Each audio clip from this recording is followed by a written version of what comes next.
अंधार पडल्यावरच मला बोलवतात.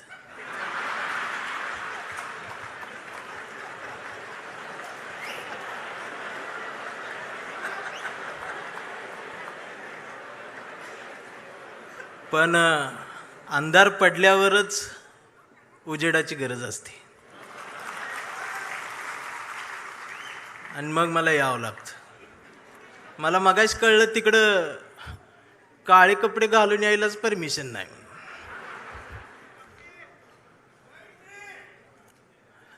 मग मला तर कसं बोलवतील का ते? मी सकाळपासून मला फोन लोक करतात, कुठं आहे म्हटलं शिवसेनेच्या कार्यक्रमात. मला एकाच सुद्धा धाडस झालं नाही कुठल्या शिवसेनेचं.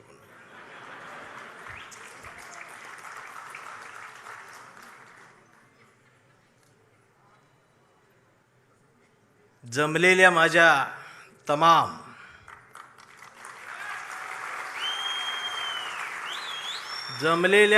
तमाम स्वाभिमानी वाघाच्या स्वाभिमानी शिवसैनिकांनो, तुम्हाला मनापासून माझा या सांगली जिल्ह्यातल्या कवठेमंकाळ तालुक्याच्या मातीचा हात जय महाराष्ट्र.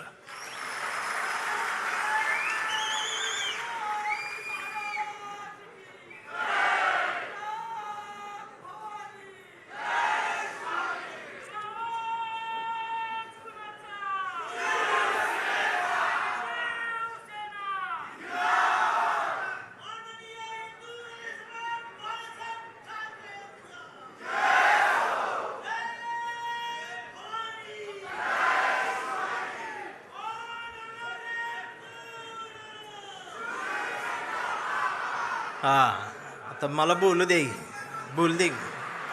मला बोलू दे. मला टाइम दिलाय, त्यात तुम्हीच गिटल्यावर कसं आहे? हे ह्याच्यामुळेच मी काळा पडले.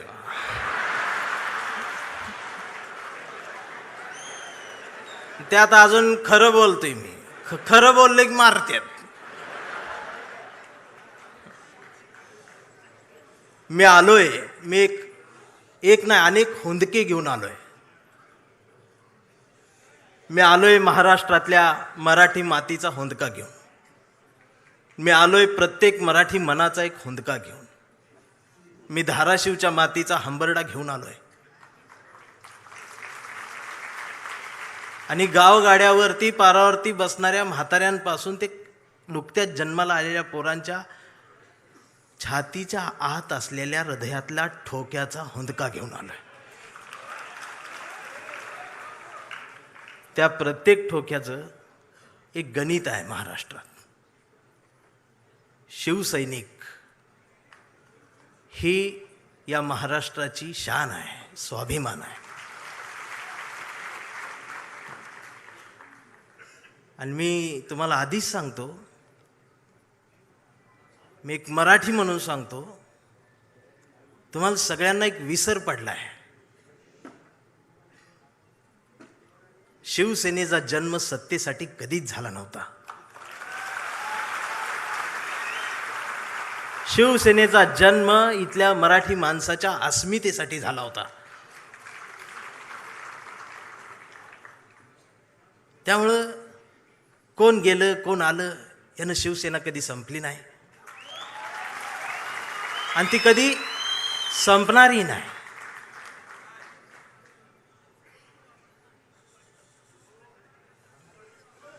तुम्ही मराठी माणसासाठी लढलात. तुमच्या प्रामाणिकपणाला महाराष्ट्रानं जवळ केलं आणि मग या माय मराठीने ही सत्ता तुमच्या पदरात दिली. याचा विसर पडल्यामुळं बरीच गणित हल्लीत असं मला वाटतं. त्यामुळं हसा, तुम्ही ओरिजिनल शिवसेनेत आहात. रायगडाच्या पायरीवर मावळ्यांनी सांडलेल्या रक्ताचा साक्षीदार ज्यांना होता येतं त्यांनाच निष्ठा कळत असते आणि त्यांना चवदार तळ्याचं पाणी समजत असतं आणि त्यांनाच भिडेवाड्यातल्या वर्गातल्या सावित्रीनं फळ्यावर गिरवलेल्या पहिल्या अक्षरांचा अर्थ ही त्या निष्ठावंतांनाच कळत असतो. मेंढरांना त्याची किंमत नसते. आणि असं बोलल्यावर मला मारते ती. खरं बोललं की मारते. मी बातम्या बघतोय साहेब 2 दिवस. लोक म्हणतायत साहेब भेटत नाहीत, साहेब जवळ येत नाहीत. मला प्रश्न पडला, कोरोनाचा काळ आठवला मी. तर आमची आजी टी व्ही बघत असायची, पण आजी घाबरत नव्हती. टीव्हीत फक्त उद्धव साहेबांनाच बघायची. का माहिती आहे? माझ्या आजीला टीव्हीत दिसणारा मुख्यमंत्री तिच्या लेकासारखा वाटला. माझ्या आईला आधार देणारा जवळचा कोणीतरी संकटाच्या काळात आहे ह्या सख्या भावापेक्षाही जवळचा भाऊ वाटला. आणि आम्हाला हा मुख्यमंत्री मामासारखा वाटला.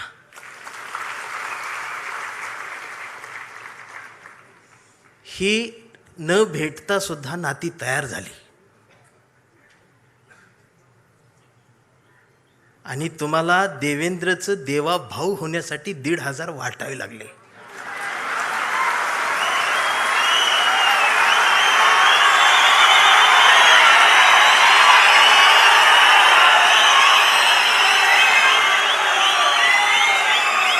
आणि बहिणीच्या ताटात दिलेली मतांसाठी जी ओवाळणी निवडून आल्यानंतर ती काढून घ्यायला भाऊ विसरला नाही.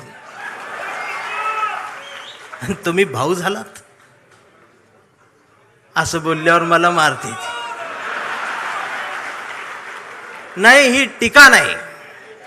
माझं त्यांच्यावर बी प्रेम आहे. मी सगळ्यांवर प्रेम करतो. मला ते फार आवडतात, पण ती विरोधी पक्षात असल्यावर जास्त आवडतात. विरोधी बाकावर मला त्यांचं जास्त आवडतं, प्रेम आहे त्यांच्यावर. इकडं आले की ती तोडती ती फोडती ती. तोडा फोडा राजकारण करा. या राजकारणाची व्याख्या आता बदलली पाहिजे. माणसं जोडा, घडा आणि मराठी मन घडवा, हे सांगायला मी आलोय. काय आम्ही करून ठेवलंय? भस्म्या झाल्यासारखं काय चाललंय आमचं? एक तर काहीतरी होईल.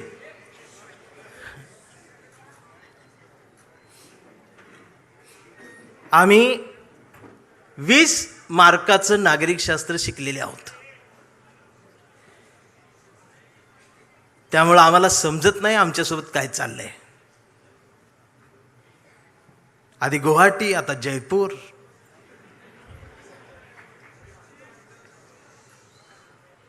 ह्यो मतदान केलेल्या प्रत्येक मतदाराचा अपमान आहे, लोकशाहीचा अपमान आहे, संविधानाचा अपमान आहे.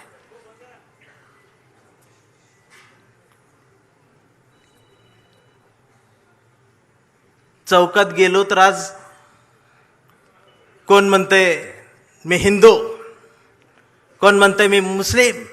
आधी 2च होते, बरं होतं. आता त्यात भर पडली, त्यात उपवर्गीकरण झालं.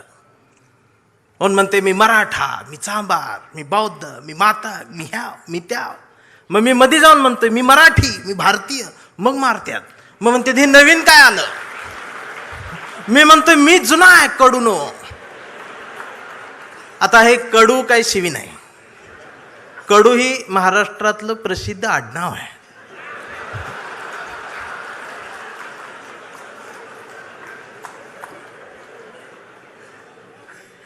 मी भारतीय म्हटल्यावर मारते. हे नवीन काल. मी म्हणतोय मी जुना आहे, तुम्ही नवीन आहे, मग अजून मारते.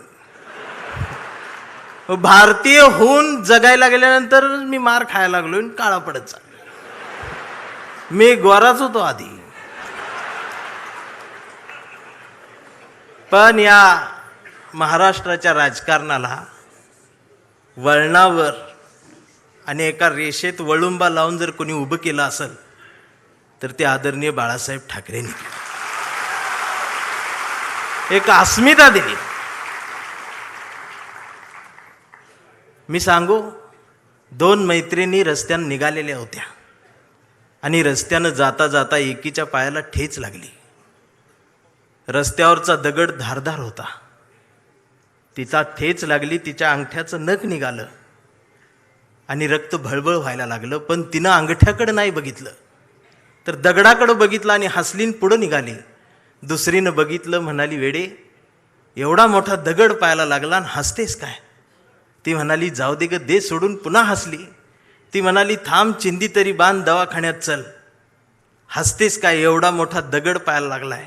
ती हसत म्हणाली, दे ग सोडून. तर ती पुन्हा हसत म्हणाली, अगं एवढा मोठा दगड पाहायला लागलाय तरी सोडून दे कसं काय म्हणतेस? तिनं हसत उत्तर दिलं. ती म्हणाली, अगं माहेरच्याच वाटेवरचा दगड होता, त्याचं एवढं वाईट वाटून काय घ्यायचं? म्हणजे माहेरच्या वाटेवरच्या दगडावर प्रेम करणाऱ्या लेकूरवाळ्या माहेरवाशिनी पुरींचा हा महाराष्ट्र झाला. पण सासरवाडीच्या हायवेवर असणाऱ्या खडकावर प्रेम करणारा जावई, महाराष्ट्रात असे जावई 2च झाले. मला बाळासाहेब का आवडतात खरं सांगू, आमच्या निखिल वागळे साहेबांना त्यांनी शेवटची मुलाखत दिली होती. मी ती अधूनमधून सारखी बघतो. आणि वागळे साहेबांनी त्यांना विचारलं, माची आठवण येते, पत्नीची आठवण येते. आणि त्यावर बाळासाहेबजी भावूक होत आहेत. पत्नीला मा म्हणणारा एवढा कणखर माणूस डोळ्यात पाणावतो आणि खिशातला फोटो दाखवतो. हा एक बाळासाहेब. आणि स्वतःच्या पत्नीवर एवढं प्रेम करणारा दुसरा बाळासाहेब महाराष्ट्रात आला आहे, ते म्हणजे बाळासाहेब आंबेडकर. आमचे हे 2 बाळासाहेब मनाला भावतात. शिवसैनिकांनी या 60 वर्षात खूप काय पाहिलेलं आहे. 2 भावांच्या रात्रभर रडून भिजलेल्या उषा सुद्धा शिवसैनिकांनी पाहिल्या. हृदयाला घाव घातले गेले, टाके तुटले गेले, शिवत राहिले. शिवसेना फाटली नाही, तुटली नाही, ती नेटानं उभीच राहिली. ती उभी राहणारच आहे. आणि मला माझ्याकडे आज बघितल्यानंतर बरेच मला म्हणतील की आज हा इकडं कसा, हा पुरोगामी चेहरा इकडं कसा? होय, मी आहे पुरोगामी, फुलेशाह आंबेडकरवादी, पण मी कट्टर नाही. माझं प्रतिगाम्यांवरती प्रेम आहे. माझं प्रत्येक माणसावर प्रेम आहे. माझं या देशावर प्रेम आहे, भारतावर प्रेम आहे, माय मराठी मातीवर प्रेम आहे. आणि मला फोन कोणाचा आलता माहीत आहे? संजय राऊत साहेबांचा फोन आलता.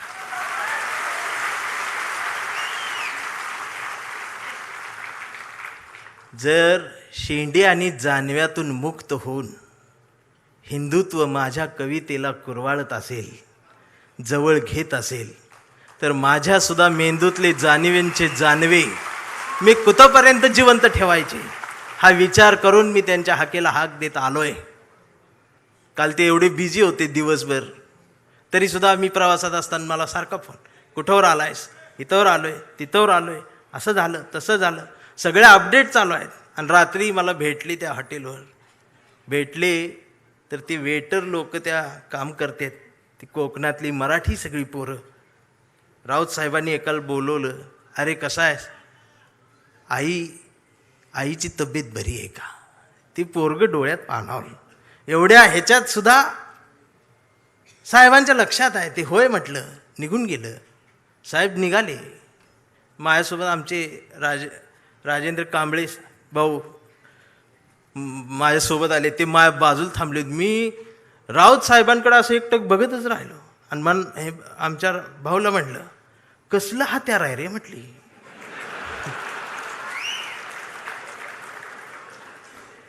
आमचं राजाभाऊ म्हटलं, धारदार आहे.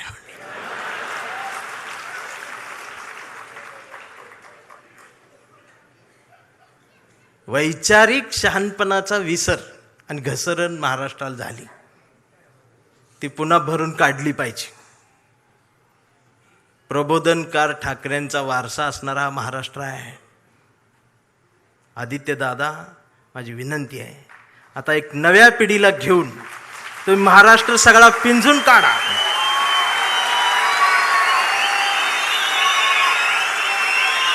मुंबईत काय आहे काय नाही मला माहित नाही, पण मी महाराष्ट्र सगळा एसटीन फिरतोय. एसटीच्या खिडकीतून मी महाराष्ट्र बघतोय. गावगाड्यावरती प्रबोधनकार ठाकरेंनी, बाळासाहेब ठाकरेंनी जे पेरलेलं आहे ते उगवलेलं आहे. त्याला जर त्यांच्या नातवानं पाणी घातलं ना,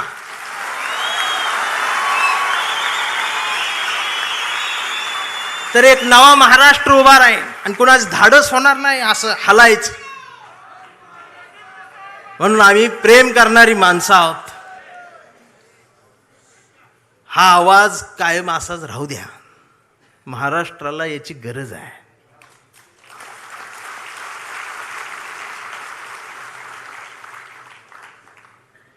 महाराष्ट्राला झाड तोडणाऱ्या माणसांची नाही, झाड वाचवणाऱ्या माणसाची गरज आहे.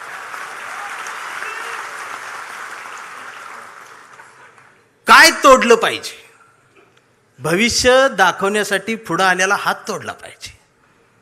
भविष्य बघण्यासाठी उघडलेला डोळा फोडला पाहिजे. आम्ही गाडगे बाबांचा खराटा सोडला आणि बागेश्वर बाबाचं बोट धरलं.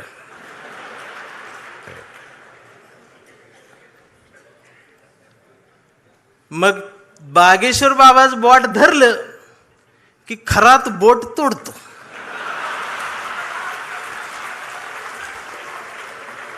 ही बोट तोडते ती. याला अनामिका म्हणतात हे मला तेव्हा कळलं. नाहीतर मी करंगळी जवळचं बोट एवढंच त्याला म्हणायचं. ही बोट तोडते ते.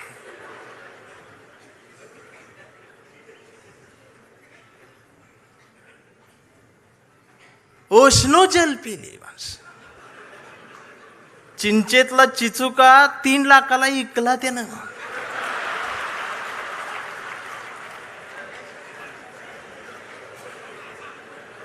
म्हणून म्हटलं लय चांगलं झालं, गेली ती लय बरं झालं, हिथं नाही ती. आणि प्रबोधनकार ठाकरेंच्या वारशाजवळ ही असली नकोच, ती लांब असल्यालाच बरं. मी काल लातूरवरनी यायला लागलोय. मी धाराशिवच्या मातीला स्पर्श करून आलोय. ओम दादा, मी त्यांच्या नावातलं जी राजे आहे ना ती काढून टाका तुम्ही आता. ती राजे निंबाळकरांच्या ओमच्या पुढं हा राजे शब्द शोभून दिसत नाही. हा राजेचा शब्द आमच्या वाजेंच्या राजाभाऊंला शोभून दिसत असतो. इतरांना त्याचा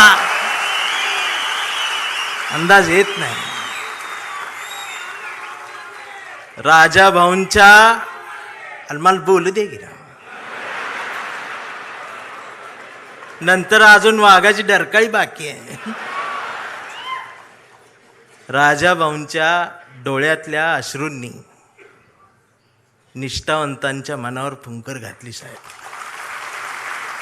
ह्यो जो तुम्ही संस्कार दिला, हा संस्कार फक्त शिवसैनिकांसाठी नाही, या आमच्या पिढीतल्या येणाऱ्या कितीतरी पिढ्यांना तुमच्या डोळ्यातल्या अश्रू खूप काही शिकवून जातील. आम्हाला जोडायचं आहे, माणूस जोडायचा. स्वतःला मूल होत नाही म्हणून शेजाऱ्याला बोलवायचं आणि ऑपरेशन सक्सेस झालं की पेड वाटायला तिसरंच असते. मला गणितच कळना.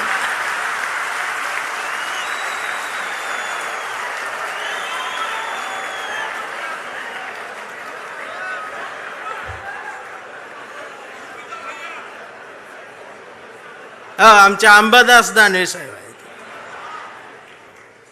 माणसं जोडा.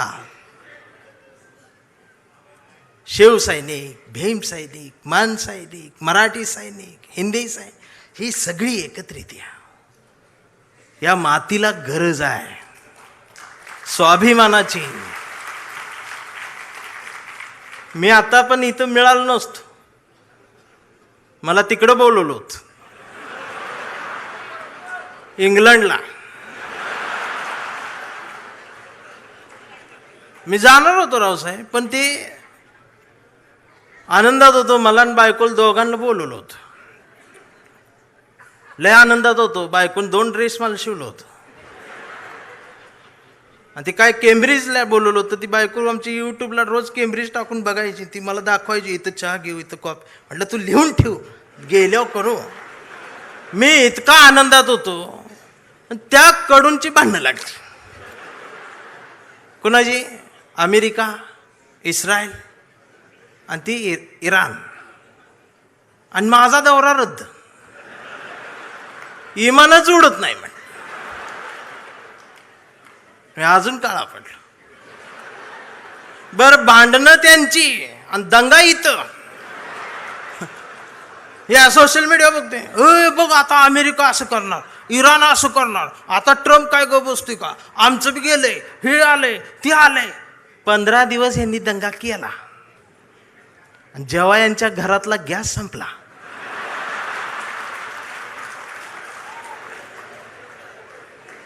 त्यावेळेला बीकॉम झालेली बायको पहिल्यांदाच चुलीजवळ आली. तिला काय चूल पेटना. मग यूट्यूबवर चूल बघितली. त्या यूट्यूबवर याला फुकणी गावली. मग ह्यानं तिला फुकणी दिली. म्हटलं फुकाय, तर ती डोळ्यातनं बघायला लागली. म्हटलं फुकायचं आहे. मग ती अशी फुकायला लागली. सगळा धूर गेला डोळ्यात. मग तिनं अशी फुकणी याला फेकून मारली. ह्याचा गुडघा फुटला. आणि मग ही लंगडत लंगडत ती गॅसची टाकी घेऊन चौकात आलं. चौकात 4 किलोमीटरची लाईन. मग दिवसभर उन्हात थांबलं. फुटाफुटान पुढं सरकत गेलं. संध्याकाळी 5 वाजता याचा नंबर आला. आणि ती पुढं नंबर आल्यावर संध्याकाळी ती काउंटरवरची मुलगी म्हटली, DAC नंबर असेल तरच या. 45 दिवसानंतर बुकिंग होईल, 60 दिवसांनी मिळेल. याच्या लक्षात आलं 60 दिवस गुडघा फुटणार. त्यानं असं डोळं झाकलं, गार वाऱ्याची झुळूक आली. मग यो म्हटला, जगाला युद्धाची नाही, बुद्धाची गरज आहे. कधी चुलीत लाकडं गेल्या. अहो, आमचं उपमुख्यमंत्री शिंदे साहेब सुद्धा टीव्हीवर पहिल्यांदाच नाव घेतलं. कधीच नाव घेतलं नव्हतं बुद्धाचं. ते सुद्धा पत्रकार परिषदेत म्हटले, जगाला युद्धाची नाही, बुद्धाची. बायकोन मला बघितलं, म्हणलं लोक हे काय म्हणतात. मी बघितलं तर ते खरंच म्हणत होते बुद्धाची गरज आहे. मग मी डोकसं खाजवत म्हटलं, ह्यांच्या बी घरातला गॅस संपलेला आहे म्हणलं.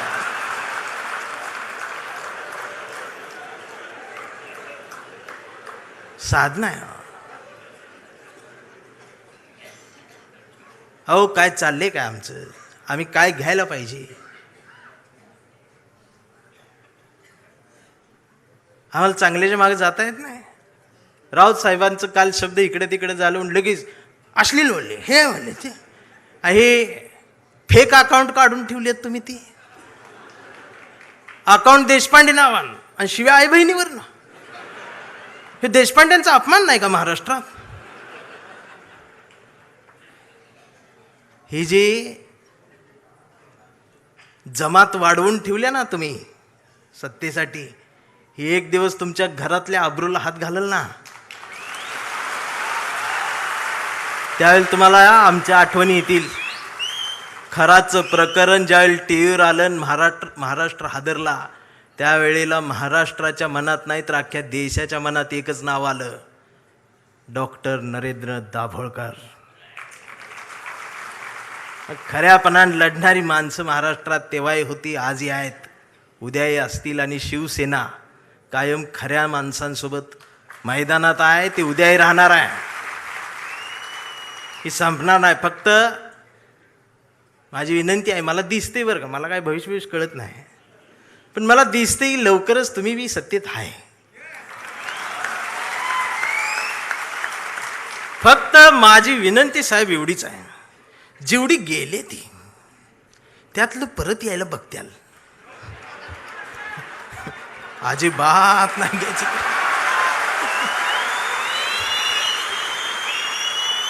पाया पडतेल येऊन. त्यांचं दुःख आहे हो, त्यांना तुम्ही शिव्या देऊ नका. मला माहित आहे, दररोज उद्घाटन करतात, दररोज सत्कार करतात. पण घरी गेल्यावर दार लावून रडतात. हे मग तर मलाच माहित आहे. दार लावून साहेबांचं नाव घेऊन रडतात. मी म्हणतोय त्यांना, मी येऊ खांदा द्यायला नको. मी काय भीत नाही, सत्तेला भीत नाही, पण मी एवढा आहे, मी माझी कविता घेऊन आलोय. पाखरांच्या चोची मधला घास व्हावी कविता, पहिला आणि शेवटचा श्वास व्हावी कविता, कोसळावेत थेंब भुईत मातीचा वास व्हावी कविता, उगवावा पिंपळ एक प्रवास व्हावी कविता, त्याच पिंपळाच्या सावलीला मानवतेचे गीत गाणारी बुद्ध व्हावी कविता, मी करावे पाखरांच्या हवाली तिला मग शुद्ध व्हावी कविता, हिंदूंच्या कंठामध्ये सलाम अलिकम सलाम व्हावी कविता, मुस्लिमांच्या भाळावरचा नाम व्हावी कविता, मंदिर मशीद बांधणाऱ्यांच्या कपाळाचा घाम व्हावी कविता, इंद्रायणीत तरलेला तुकाराम व्हावी कविता, आणि या देशाच्या मातीत विज्ञान पेरणारी अब्दुल कलाम ही व्हावी कविता. ही कविता प्रबोधनकार ठाकरेंच्या विचारांच्या वारसदारांकडूनच येऊ शकते. आमच्या लक्षात येत नाही. आम्ही कुणाजवळ जाऊन बसावं आणि कुठून उठून जावं, ह्याला ज्याला जमलं त्यालाच आयुष्य कळलं. जाणारच आहे ना एकदा तरी. काय राहणार आहे तुमचं? अख्ख्या महाराष्ट्राच्या मनावर राज्य करणारा, हृदयाच्या कप्प्यात बंद झालेला आमचा अजितदादासारखा नेता अचानक गेलाच ना. काय नेलं सोबत? आणि दादा गेल्या दिवशी दुसऱ्या दिवशी कुटुंब शपथा घेत होतं पण मंत्रिपदाच्या. हा विनोद नाही, हा विनोद नाही, ही वेदना आहे, पर्याय नाही. काय राहते आमचं? आज कितीतरी अधिकारी भ्रष्टाचारात हे आहेत ते आहेत. समोर एखादं वंचित पिचलेलं येतं ना, त्याच्यासाठी कुणाचाच फोन येत नाही, त्याच्यासाठी कुणीच फोन करत नाही, त्याच्यासाठी कुणीच दबाव टाकत नाही. जर अधिकाऱ्यांनो तुम्ही फक्त त्याला बसवून पाणी प्यायला दिलं आणि कुणाचाच फोन न येतात जर त्याचं काम केलं ना, तर संध्याकाळी स्वाभिमानाची झोप लागते. याचा विसर पडला म्हणून बाळासाहेब ठाकरेंना कुंचला सोडून हे बोट उचलावं लागलं.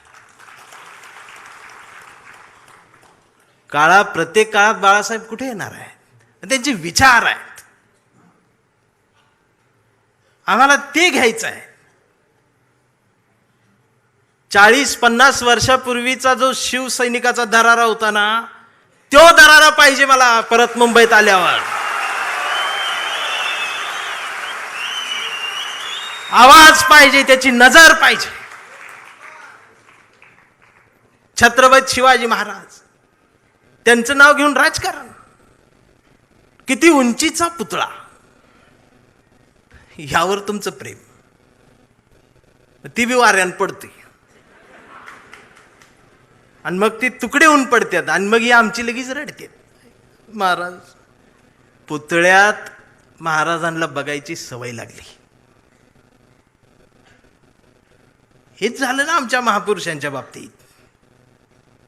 अगदी 4-5 वर्षाસુધી महाराष्ट्रात सकाळ आली, शुभ शिव सकाळ, भगवा झेंडा आला असा.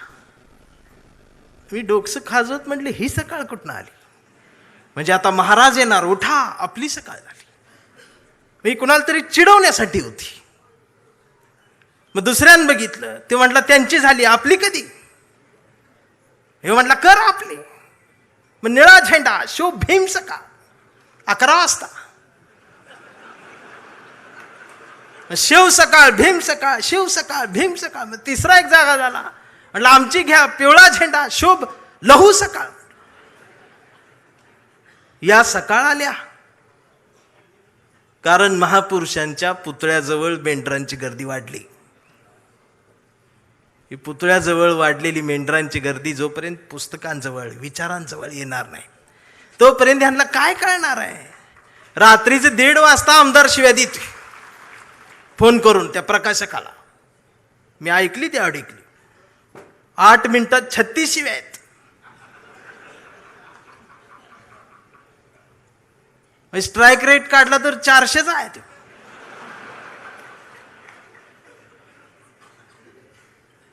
मला त्याचं वाईट नाही वाटलं, पण त्यांच्या घरी त्यांच्या मिसेस आहेत, आई आहे, मुलगी आहे, ही नीट बोलत असेल. आणि बाळासाहेब असते तर मातोश्रीवर बोलवून 400च्या स्ट्राईक रेटनं. बाळासाहेब नसलेहून काय झालं, तुमच्या मनगटात तो विचार आहे ना, तो स्वाभिमान जिवंतच ठेवा. एक गरज आहे. आणि खरं सांगू आदित्य दादा, गावगाड्यावर, शहराच्या चौकात, झोपड्यांमध्ये एक हुंदका आहे, एक हंबरडा आहे, जो राम कृष्ण हरी माऊली म्हणत एखाद्या नव्या ठाकरेची वाट बघत बसलाय.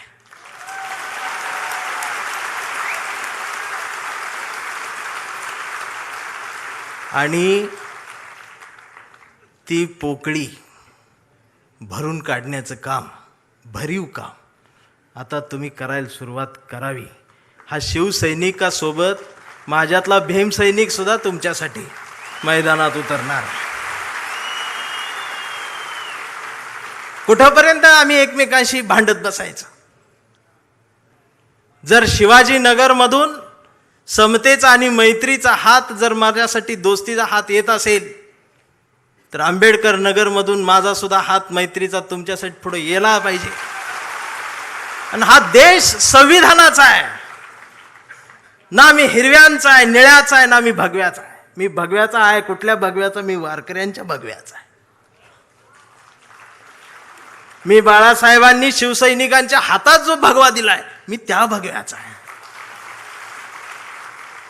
मी तो भगवा घेऊन आलोय, पण त्याच्या सोबत मी या देशाचा तिरंगा सुद्धा आज घेऊन आलोय. आणि मला काय करायचं ती करा. या देशाच्या संविधानाला आणि तिरंग्याला जरी साधं नख लागायचा प्रयत्न जर कोणी केला, तर माझा ह्यो काळा रंग तुमच्यात मिसळून जाईल. आता ही भाषाच कळत नाही यांना, वैचारिकपणच राहिलं नाही. राऊत साहेब लगेच मारतेत, अंगावरच येते,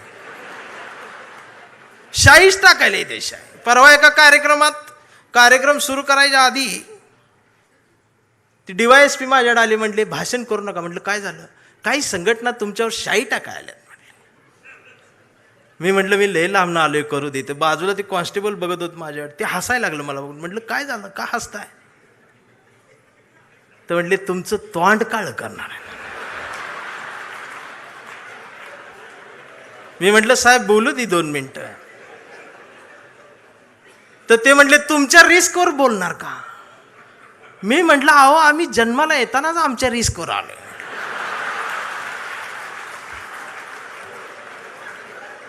मी भाषणाची सुरुवात केली, म्हटलं जे कोणी शाई टाका आलेत त्यांना विनंती एवढी आहे, म्हटलं तुम्ही चुना आणा, अजून काय काळ करणार. हे जी घसरण झाल्या आमच्या शहाणपणाची, मी या मराठी मातीचा सांगावा घेऊन आलोय तुमच्यासाठी की तुमची गरज महाराष्ट्राला आहे. आणि महाराष्ट्र फक्त तुमचा आहे. मी आता जास्त वेळ घेणार नाही, कारण आता डरकाळ्या ऐकायच्या आहेत. मी कविता घेऊन थांबणार आहे, ज्या कवितेसाठी मला साहेबांनी बोलवले. त्या कवितेत तुडवा ऑपरेशन आहे. कविता आहे कांबळे. आता हा कांबळे कुठल्या एका जातीचा नाही, हा कांबळे भारतीय आहे, हा कांबळे मराठी आहे, हा कांबळे अस्मिता आहे, हा कांबळे स्वाभिमान आहे, हा कांबळे काय काय त्रास होत जातो त्याची कविता आहे. हा कांबळे शेंडीतून जानव्यातून मुक्त येऊन प्रबोधनकारांच्या जवळ आलेला आहे, फुलेशाह आंबेडकरांच्या जवळ आला, असा हा स्वाभिमानी आहे की आमचा कांबळे लय हुशार. हे कधीच नाही रडला, नुसताच कांडला करून. कांबळे शाळेत गेला, मास्तरनं फळ्यावर सरस्वती काढली. कांबळे शाळेत गेला, मास्तरनं फळ्यावर सरस्वती काढली, पण कांबळेनं पाटीवर सावित्री काढली. मग मास्तरनं चिडून कांबळेला असा तुडवला, असा तुडवला, असा तुडवला, पण कांबळे नाही रडला, नुसताच कणला करो. कांबळे वयात आला, विशीत आला, मिशीत आला. कांबळे गुलाबी झाला आणि तिच्या प्रेमात पडला. मग तिनं विचारली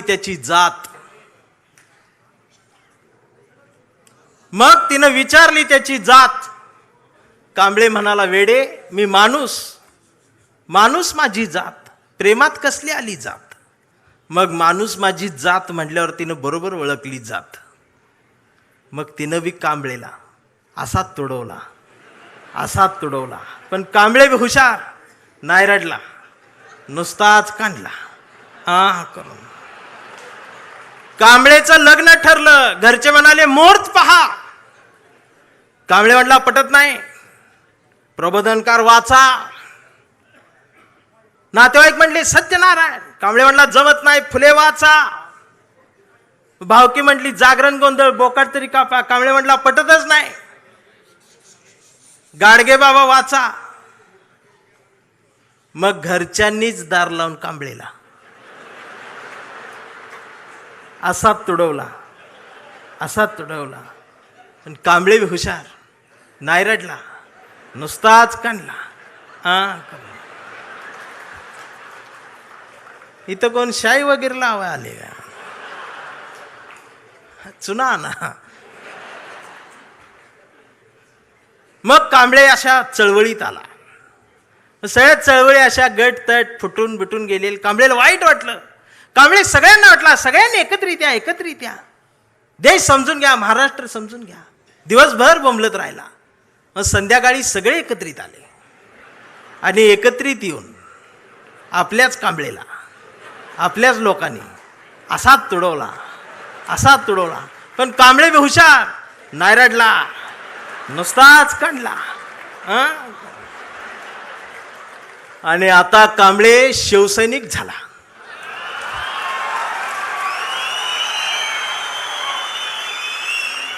आता कांबळे शिवसैनिक झाला, शहाणा झाला,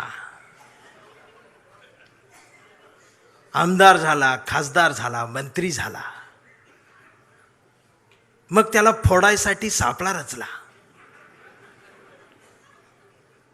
त्याला बोलवून घेतलं, कांबळे नाही गेला. तो ऐकत नाही म्हणून त्याला मग जेलमध्ये टाकला. तिथं सुद्धा ईडीनं त्याला असा तुडवला, पण कांबळे तिथं बी नाही रडला, नुसताच कानला आणि असा भगवा फडकवत जेलमधनं बाहेर आला. अरे, महाराष्ट्राच्या इतिहासातला सुवर्ण अक्षरांनी, सोनेरी अक्षरांनी लिहिणारा जाणार तो इतिहास आहे. तो शिवसैनिक ज्या वेळेला न झुकता बाहेर आला ना, तो नाद नाही आमच्या रावसाहेबांना, नादच नाही. आता कांबळे वयस्कर झाला. त्याच्या परवा ते सोशल मीडियावर येडं झालेले. ते सोशल मीडियावर कोण आहे, निसर्ग चित्र येतं, त्याच्यावर लिहिलेलं असतं 70% डोळे बारीक करा. हे बारीक करतात आणि त्याच्यात येतं स्वामी दिसले पाया पडते. तो 70% डोळे बारीक करून स्वामी बघणाऱ्यांची जमात वाढली साहेब. अजून 30% डोळे उघडे आहेत ना, ती सुद्धा पूर्ण बंद व्हायच्या आधी उघडा, नाहीतर खरात घरात घुसल. आणि असं बोलल्यावर मला मारती.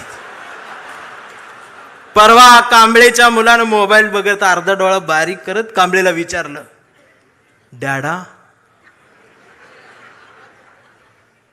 महाराष्ट्र म्हणजे काय डॅडा? स्वाभिमान म्हणजे काय डॅडा? प्रबोधनकार ठाकरे कोण होते डॅडा? फुले शाहू आंबेडकर कोण डॅडा? आणि शिवाजी महाराज खरंच जन्माला आले होते डॅडा. आता मात्र कांबळे पेटला. अरार म्हटला, गावभर पेरलं आणि घरातच नाही उगवलं. म्हणून त्यानं दार लावून पोरालाच असा तुडवला. पण चिरंजीव कांबळे हुशार, तो पण नाही रडला. तो दोनदा काढला करून. मग याच्या लक्षात आलं DNA मधनं ही डबल जात. विचार ही स्वाभिमानातनच द्यायला लागत असतात. आणि आता कांबळे वेडा झालाय. कांबळे वेड्यासारखं निष्ठा म्हणतो, कांबळे वेड्यासारखं संघटन म्हणतो, कांबळे वेड्यासारखं मराठी म्हणतो, कांबळे वेड्यासारखं भारत म्हणतो, कांबळे वेड्यासारखं शिवराय ते भीमराय सांगतो. पण डॉक्टर सुद्धा कांबळेला शॉक देऊन तुडवतायत. पण कांबळे नाही रडत, तो नुसताच कंथी करून. हा कांबळे जोपर्यंत जिवंत आहे तोपर्यंत शिवसेना जिवंत राहणार आहे. हा कांबळे जोपर्यंत जिवंत आहे तोपर्यंत बाळासाहेब ठाकरे, फुले, शाहू आंबेडकर, मराठी माती, मराठी माणूस जिवंत राहणार आहे. एवढाच सांगावं घेऊन आलो होतो. जागर राहावा, दिवसा बी जागर राहावा, रात्री बी जागर राहावा. आणि पुन्हा तो दरारा मला पाहिजे. आणि आदित्य दादा, माझ्या कवठीमंकाळच्या मातीचं तुम्हाला सांगणं आहे की आता तुम्ही या मैदानात, म्हणजे तुम्ही तसं मैदानात आहेच, या माय मराठी मातीत ब्रँड म्हटलं जातं ना, ब्रँड, त्या ब्रँडला म्हणते शिवसैनिक, ओरिजिनल शिवसैनिक. थांबताना एवढंच म्हणेन, आभारांचे भार कशाला, सत्तेचे हार कशाला, मनात एक घरट बांधूया या शिवसेनेचं, या शिवसेनेच्या घरट्याला दार कशाला. झुळझुळत्या या बाळासाहेबांच्या झऱ्याला आपल्याही स्वाभिमानाचं पाणी देत राहूया. मिनमिनत्या या मासाहेबांच्या हृदयाच्या दिव्याला आपल्याही जगण्याचा उजेड देत राहूया. आणि जोपर्यंत ठाकरे घराणं आमच्या मनाला साथ घालत राहील त्याला आयुष्यभर असाच प्रतिसाद देत राहूया. मी राऊत साहेबांच्या स्वाभिमानाला वंदन करतो. तुमच्या सर्व शिवसैनिकांना मनापासून जय महाराष्ट्र करतो. थांबताना हुंदका दाटून येतोय. एवढ्या मोठ्या स्टेजवर, एवढ्या मोठ्या प्रबोधन पीठावर मला उभं करण्याची संधी तुम्ही दिलीत. मी आभारी आहे. धन्यवाद.